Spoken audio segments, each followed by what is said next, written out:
اللہ کے نام سے شروع کرتا ہوں جو بہت مہربان نہایت رحم والا ہے۔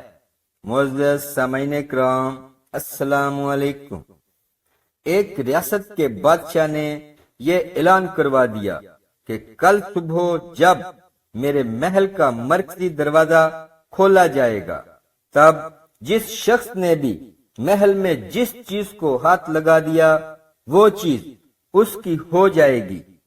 اس اعلان کو سن کر سب لوگ آپس میں بات چیت کرنے لگے کہ میں تو سب سے قیمتی چیز کو ہاتھ لگاؤں گا۔ کچھ لوگ کہنے لگے میں تو سونے کو ہاتھ لگاؤں گا، کچھ لوگ چاندی کو، تو کچھ لوگ قیمتی زیورات کو، کچھ لوگ گھوڑوں کو، تو کچھ لوگ ہاتھی، کچھ لوگ دودھ دینے والی گائے کو ہاتھ لگانے کی بات کر رہے تھے۔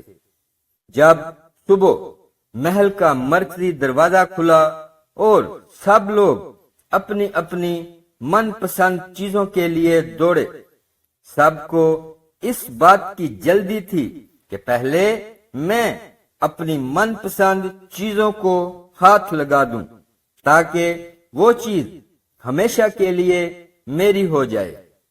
بادشاہ اپنی جگہ پر بیٹھا سب کو دیکھ رہا تھا اور اپنے آس پاس ہو رہی بھاگ دوڑ کو دیکھ کر مسکرا رہا تھا۔ اسی وقت اس بھیڑ میں سے ایک شخص بادشاہ کی طرف بڑھنے لگا اور آہستہ آہستہ چلتا ہوا بادشاہ کے پاس پہنچ کر اس نے بادشاہ کو چھو لیا۔ بادشاہ کو ہاتھ لگاتے ہی بادشاہ اس کا ہو گیا اور بادشاہ کی ہر چیز بھی اس کی ہو گئی۔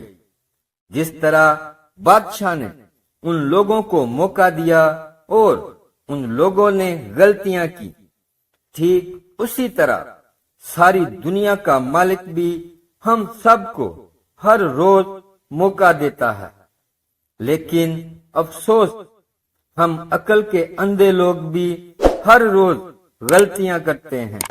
ہم اللہ کو حاصل کرنے کی بجائے اللہ کی بنائی ہوئی دنیا کی چیزوں کی آرزو کرتے ہیں، لیکن کبھی بھی ہم لوگ اس بات پر غور نہیں کرتے کہ کیوں نہ دنیا کے بنانے والے مالک کو پا لیا جائے۔ اگر مالک ہمارا ہو گیا تو اس کی بنائی ہوئی ہر چیز بھی ہماری ہو جائے گی۔ اسلامک ویڈیوز کے لیے سبسکرائب کریں اور ساتھ بیل کے بٹن کو بھی پریس کر دیں۔